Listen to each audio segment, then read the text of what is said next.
Good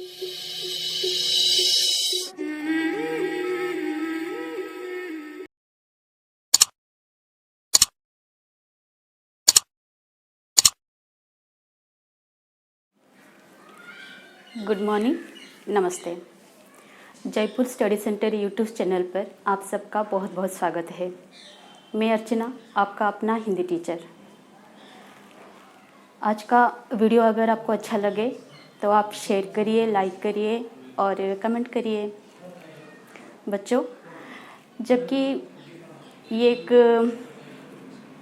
जो परिस्थितियों के बीच में है, उसमें बस बचने का एक ही उपाय है, वो है खुशी। तो मुस्कुराते रहिए, खुद भी खुश रहिए, दूसरों को भी खुशी दीजिए और घर पर रहे, सुरक्षित रहे। कहते हैं ना कि खाने में कुछ तीखा और खाने के बाद कुछ मीठा हो जाए तो खाने का मज़ा आ जाएगा। ऐसे ही आज कुछ क्लास शुरू करने से पहले एक मज़ेदार स्टोरी हो जाए। क्यों? क्योंकि मुझे पता है आपको भी कहानी पसंद है और मुझे भी बहुत पसंद है। तो शुरू करेंगे। एक बार ना एक बंदर अपने साथियों से वो रूठ गया, अपने परिवार से रूठ गया। तो उसे लगा कि अब मुझे इनके साथ नहीं रहना है, अब मुझे एक तो यहाँ से चले जाना चाहिए, नहीं तो मैं मर ही जाता हूँ जाकर। ऐसे में वो क्या किया ना, अपने दल से वो बाहर आ गया और एक पेड़ के नीचे शेर सोया हुआ था। उसने क्या किया ना, शेर के कान खींचे जाकर। शेर के कान खींचे तो शेर एकदम दहाड़ से उठा, बोला कौन है, किसने मेरा कान खींचा? तो बंदर तो थोड़ा सा डर ही गया और छुप गया। फिर दोबारा जब उसने थोड़ा आवाज़ दिया तो बंदर डरते हुए सामने आया, बोला कि मैं हूँ। तो शेर ने कहा क्यों, तुमने मेरा कान क्यों खींचा? तो उसने कहा नहीं, मैं मरना चाहता हूँ।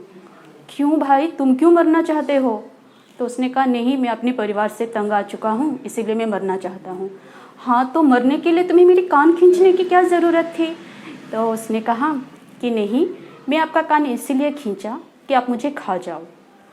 तो शेर थोड़ा मुस्कुराया और बोला कि ठीक है, अच्छा बोलो, जब तुम मेरी कान खींच रहे थे किसी ने देखा तो नहीं तुम्हें? तो उसने कहा नहीं, किसी ने नहीं देखा। तो शेर बोल रहा है ठीक है, मैं तुम्हें खा जाऊंगा, पर तुम एक बार मेरा दोबारा कान खींच लो, क्योंकि मैं भी यहाँ अकेले अकेले बोर हो रहा हूँ। तो बच्चों, जब शेर भी बोर हो रहा है जंगल में अकेले, और हम तो फिर भी इंसान हैं, तो हमें कैसे रहना चाहिए? परिवार से तंग, आपस में मनमुटाव, झगड़ा, या परिवार से दूर? एक सल्यूशन, मौत। और वैसे भी मौत तो सबके सर पर मंडरा रहा है, इसलिए मरने का आइडिया कैंसिल। तो घर पर रहे, खुद भी खुश रहे और औरों को भी खुशी दीजिए। अच्छा लगा ना स्टोरी? मुझे पता है बच्चों को स्टोरी बहुत पसंद है। तो आज की पढ़ाई हम शुरू करते हैं। लास्ट क्लास में भी हम पढ़े थे अनमोल वाणी का कबीरदास के बारे में। तो आज हम पढ़ेंगे तुलसीदास के बारे में। देखो बच्चों, कबीरदास का जो था, मैं बोली थी कि अनमोल वाणी में 4 जन हैं, हम कबीरदास का पढ़े, आज तुलसीदास का पढ़ेंगे। तो वाणी तो पता चलता है कि बोलना, बात करना वाणी है वो। तो अनमोल क्यों कहा गया है उसे? देखो, हर एक चीज़ का मोल होता है। अगर कुछ अनमोल होता है, वो है जो दिखाई नहीं देता, अनमोल है। प्यार कहो, श्रद्धा कहो, स्नेह कहो, खुशी कहो, जिसको हम बाज़ार में नहीं मिलता, ये सब, वो सब अपने अंदर है, उसे हमें इमर्ज करना है। तो अनमोल वाणी, जिस वाणी को हम खरीद नहीं सकते, पर फिर भी खरीदते हैं। ये बुक तो हम खरीदते हैं ना अच्छी अच्छी सीखने के लिए। तो शुरू करते हैं तुलसीदास का। देखेंगे कि तुलसीदास को भक्त भी कहा जाता है। कौन से भक्त, किसके भक्त? राम जी के भक्त। तो भक्त कवि तुलसीदास कहते हैं। तो उनका जन्म कब हुआ था? 1532 में।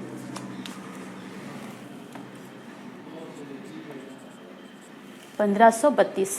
देखो, 1532 उत्तर प्रदेश में उनका जन्म हुआ था। कहते हैं कि बचपन से ही उनके पिता माता चल बसे थे, अनाथ हो गए थे। तो देखो वो बचपन से ही इतने स्ट्रगल किए, संघर्ष किए।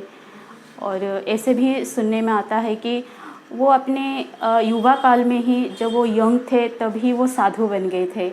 और उनके पत्नी के द्वारा, उनके पत्नी ही उनकी गुरु बन गई थी, तब तो वो भक्त कवि बन पाए, नहीं तो वो सबके जैसे एक साधारण ही रहते। तो जब वो छोटे थे तो पिता माता के स्नेह से वंचित हो गए थे। और उनके गुरु थे रामानंद, उनके गुरु रामानंद।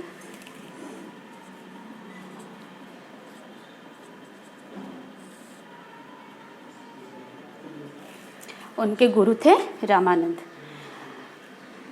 तो हाँ, तुलसीदास का और क्या परिचय है कि उन्होंने उस समय क्या था, देश में सामाजिकता फैली हुई थी, धार्मिक परिस्थितियाँ, मेरा धर्म बड़ा, ये सब बड़ा हुआ था, जाति प्रथा थी, सामाजिक व्यवस्था अस्त व्यस्त थी। तब उन्होंने क्या किया ना, तुलसीदास ने रामचरितमानस, जिसे हम रामायण कहेंगे, तो तुलसीदास ने रामचरितमानस की लेखना शुरू की और उसे उचारा भी, क्योंकि कि लोगों को सिखा सके कि ये परिवार होता है, ऐसे आदर्शवादी होना चाहिए। तो जो कि आज भी सारे देश में, माना हमारे देश में आज भी लोकप्रिय है ये सब। आज भी लोग जब दुखी होते हैं, निराश होते हैं, तो रामायण देखते हैं, महाभारत देखते हैं, तो उनको कितना आनंद मिलता है। और मज़े की बात यह है कि जब रामायण में थोड़ी बहुत सैड सीन आते हैं, ऐसे कई जन हैं जो सीता माता की आंसू देखकर वो भी कभी कभी रो पड़ते हैं। होता है ना, ऐसे होता है। तो ठीक है, तो शुरू करते हैं तुलसीदास जी के दोहे। कहते हैं, तुलसी मीठे वचन ते सुख उपजत चहु और। तुलसीदास कहते हैं, मीठी वचन से सुख उपजत चहु और। जितना हम मीठा शब्द कहेंगे, मीठी बातें बोलेंगे, चारों ओर सुख फैलेगा। उपजेगा माना फैलेगा, उदय होगा सुख का। हम सब क्या चाहते हैं, सुखी तो चाहते हैं, शांति चाहते हैं, खुशी चाहते हैं एक दूसरे से। सेकंड लाइन सुनो, कितनी अच्छी है। वशीकरण यह मंत्र है, परिहरू वचन कठोर। देखो ये दो लाइन कितनी इंपॉर्टेंट है। तुलसी मीठे वचन ते सुख उपजत चहु और। वशीकरण यह मंत्र है, परिहरू वचन कठोर। वशीकरण, जादू, कहते हैं ना कि इसने इसको वश कर लिया, इसको इसने वश। तो उसको वश करने के लिए कोई जादू टोना सीखने की ज़रूरत नहीं है। सबसे अच्छा वशीकरण मंत्र क्या मिला आज हमें? मीठी बातें। हम दूसरों से जितना अच्छा व्यवहार करेंगे, मीठी बातें बोलेंगे। क्यों बोलेंगे मीठी बातें? क्यों बोलेंगे मीठी बातें? क्योंकि मुझे पसंद है ना कि कोई मुझसे अच्छा व्यवहार करे, कोई मुझसे अच्छा बातें करे, कोई मुझे अच्छा कहे, कोई मुझे मीठा कहे, तो दूसरों को भी तो ऐसे पसंद होगा ना। तो हमें दूसरों से मीठा कहना है, तब तो चारों ओर सुख उपजेगा। परिहरू, परिहरू मीन्स परित्याग करना, त्याग देना।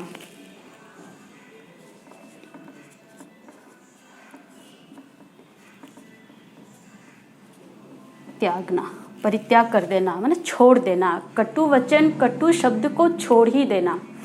अब ऐसे नहीं कि आपका अंदर कुछ हो और बाहर आप मीठा मीठा बोलो, ऐसा भी नहीं है। क्यों ऐसा नहीं है? मैं एक छोटा सा एग्जांपल दूंगी आप लोगों को। अब हम मार्केट जाते हैं, आम लेकर आते हैं, दो तरह के आम लेकर आते हैं। तो एक ऐसा आम होता है कि दिखने में एकदम सुंदर गोल मटोल होता है, एक में मीठा होता है और दूसरा खट्टा, पर दिखने में कितना अच्छा लगता है। ऐसे कि बस दिखावा आपका सुंदर नहीं हो, दिखावा आपका खूबसूरत, वो अलग बात है, पर आपका मन अच्छा हो, सच्चा हो। तो यहाँ कहते हैं कि तुलसी मीठे वचन ते सुख उपजत चहु और। वशीकरण यह मंत्र है। मंत्र है ये, मीठा बातें बोलना मंत्र है। क्या मंत्र माना क्या? अब देखो, जब कोई पूजा होती है घरों में, मंदिरों में, तो क्या बोलते हैं? मंत्र उच्चारण करते हैं। जब गणेश चतुर्थी, गायत्री मंत्र, जब भी कोई घर में पूजा अर्चना आदि कुछ करते हैं तो क्यों करते हैं मंत्र पाठ? क्योंकि घर में सुख शांति बनी रहे। अगर ऐसा हो कि रोज हर कोई आपस में मीठी बातें बोले तो वो तो मंत्र हुआ ना। तो हमारे घर में साल में 1-2 बार मंत्र पाठ करने की कोई ज़रूरत नहीं है। रोज़ रोज़ अगर हम ये मंत्र उच्चारण करेंगे तो सोचो हमारा घर एकदम स्वर्ग बन जाएगा। तो ठीक है, आज से पक्का मीठी बातें बोलने के लिए। और एक अच्छा एग्जाम्पल आपको दूंगी।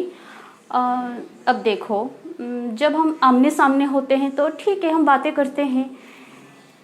जब हम किसी मोबाइल से, मान लो कि मैं यहाँ हूँ, मेरा कोई विदेश में है, तो हम क्या करते हैं, फटाफट मैसेज करते हैं तो मैसेज पहुँच जाता है ना, वायरलेस कनेक्शन। ऐसे कि यहाँ मीठा होना चाहिए, यहाँ नहीं। समझे? ठीक है, अब नेक्स्ट स्टेप पढ़ते हैं। गोधन गजधन बाजी धन और रतन धन खान, जब आवे संतोष धन सब धन धूरी समान। कितनी अच्छी बात है। देखो, पहले ज़माने में क्या होता था कि गोधन, गो मीन्स गाय,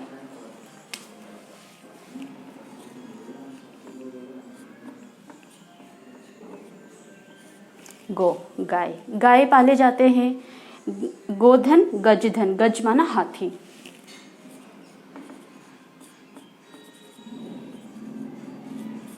गोधन गजधन माना गाय पाले जाते थे, हाथी पाले जाते थे। फिर बाजी धन, बाजी मीन्स घोड़ा,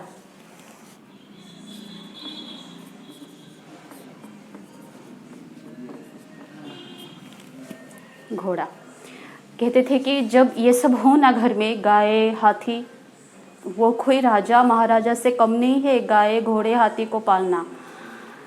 अगर ये सब हो, रतन धन भी हो, धन संपत्ति सब हो, अगर सुख नहीं हो, शांति नहीं हो, संतुष्टता नहीं हो, तो ये सब एकदम धूली के समान है, बेकार है वो सब। कहते थे कि पहले ज़माने में ना घरों में दरवाजे नहीं होते थे और लोग आराम से सोए पड़े रहते थे, क्योंकि चोर की तो कोई नामो निशानी नहीं, ख्याल ही नहीं है कि हाँ इस घर में जाकर उस घर में जाकर कुछ चोरी करें। तो आराम से लोग सोते थे। और आज इतने सारे ताला लगाएंगे, कुत्ते पालेंगे, फिर भी रात को नींद नहीं है। तो यहाँ तुलसीदास कहते हैं कि इतने सब धन होने के बाद भी अगर संतुष्टि नहीं है, तृप्ति नहीं है लाइफ में, तो वो सब क्या है, धूल के समान है। धूरी मीन्स धूल।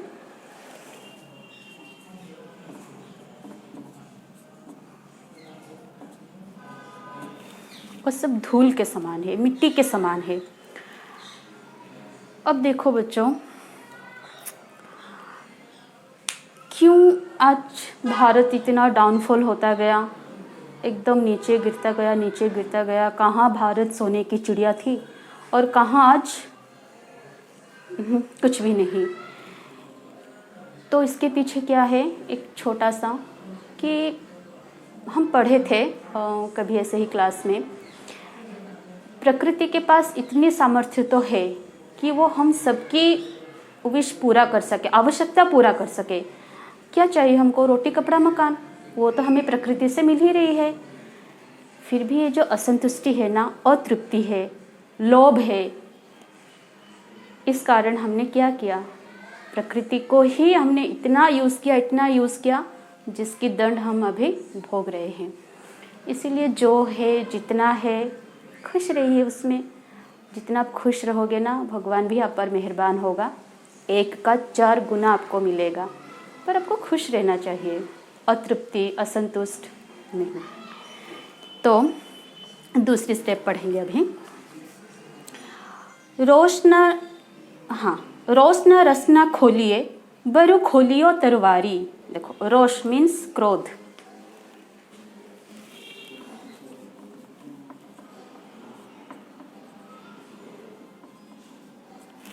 क्रोध भी कह सकते हैं, गुस्सा कह सकते हैं।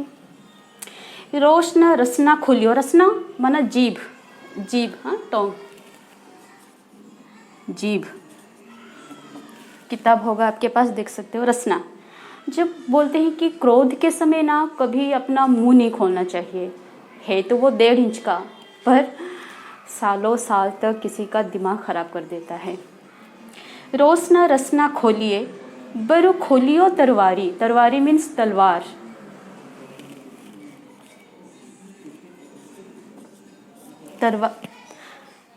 तरवारी मीन्स तलवार। तो बच्चों, रोसना रसना खोलियो बरु खोलियो तरवारी।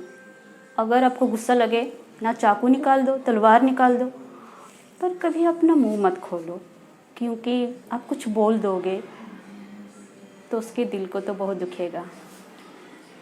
सुनत मधुर परिणाम हित बोलियो वचन विचारी।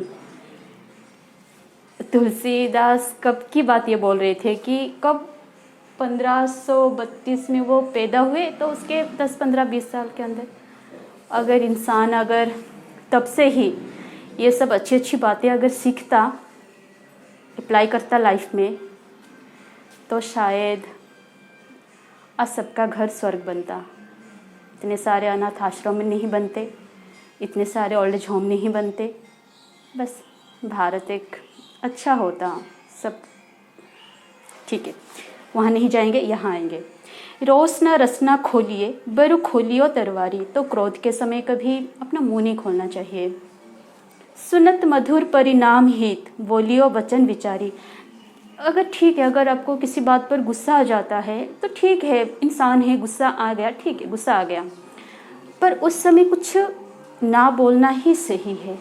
अब गुस्सा कर लो और मन ही मन उसे दफन कर दो, शांत हो जाओ, खुद ही शांत हो जाओ, पर कुछ शब्द मत बोलो, क्योंकि हो सकता है कि कभी शरीर पर चोट लगे तो वो भर जाता है, पर किसी की कही हुई बात सालों साल तक उससे मन से वो डिलीट नहीं होता, वो रहता है। देखो, एक सूक्ष्म छोटी सी बात है, मैं बताऊंगी कि जितनी भी, देखो मैं अभी रामायण की बात बता रही थी ना, कि जब हम रामायण देखते हैं तो फिर से हम वही स्थिति में आ जाते हैं। जब कोई रोता है तो हम रो पड़ते हैं। ऐसे भी कई सारे इंसान हैं, जब कोई सीरियल सिनेमा आदि देखते हैं तो कोई मारपीट हो, कोई दुखद घटना हो, तो वो यहाँ पर उसका असर पड़ता है। हम बाहर होते हैं, ठीक है, वो ड्रामा है, फिर भी हम रो पड़ते हैं, क्योंकि हमारी माइंड बहुत सेंसिटिव होती है।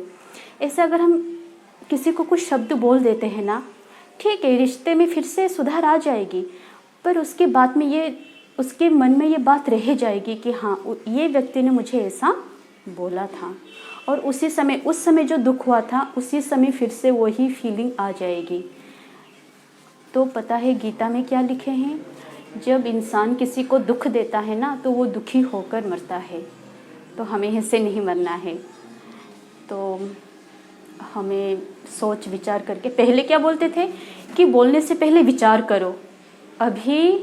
अभी दिन समय बदल गया है, अभी तो सोचने से पहले सोचो कि आप क्या सोच रहे हो। तो देखो खुद पर कितना अटेंशन देना चाहिए। तो अब ये मत बोल दो कि क्या मिस, मम्मी तो हमें रोज़ रोज़ डांटती है। हाँ, डांटेगी ही माएँ, अगर हम गलती करेंगे तो हम डांट सुनेंगे ही। अब इसका मतलब ये नहीं कि आप भी क्रोध कर दो और आप भी कुछ ऐसे ऐसे बोल दो, नहीं, क्योंकि पेड़ को ना जितनी छाँव चाहिए, पानी चाहिए, उतनी धूप भी चाहिए, जो हमारे माँ बाप ही हमें देते हैं। ठीक है, समझ में आया? बस ये तो दोहे हैं ना, बस 2-3 लाइन के ही होते हैं। ठीक है, तो रोशना रसना खोलियो। जब हम क्रोध में होते हैं तो हमें किसी को कड़वी बातें नहीं बोलनी चाहिए, किसी का दिल नहीं दुखाना चाहिए। हाँ, हो कि हाँ, और एक अच्छी मज़े की बात मैं आपको बोल दूँगी।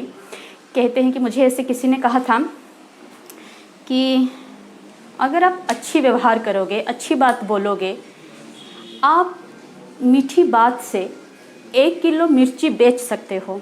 मीठी मीठी बातें बोलकर आप 1 किलो मिर्ची बेच सकते हो, पर आप कड़वी बातों से 1 किलो गुड़ भी नहीं बेच सकते। तो आज हमने सीखा कि मीठा बोलना है, और सिर्फ खुद ही नहीं सीखना, हम फूल है ना, फूल तो खुशबू फैलाता है। तो आप जो अच्छी बातें सीखते हो उसे औरों को भी सिखाना, औरों को भी शेयर करना। और जो मंत्र आपने सीखा, कौन सा मंत्र? वशीकरण का मंत्र। तो वो वशीकरण का मंत्र क्या था? मीठा मीठा बोलना। तो मीठी ही बातें बोलो। मैं बस आपको और 2 लाइन सुनाना चाहूँगी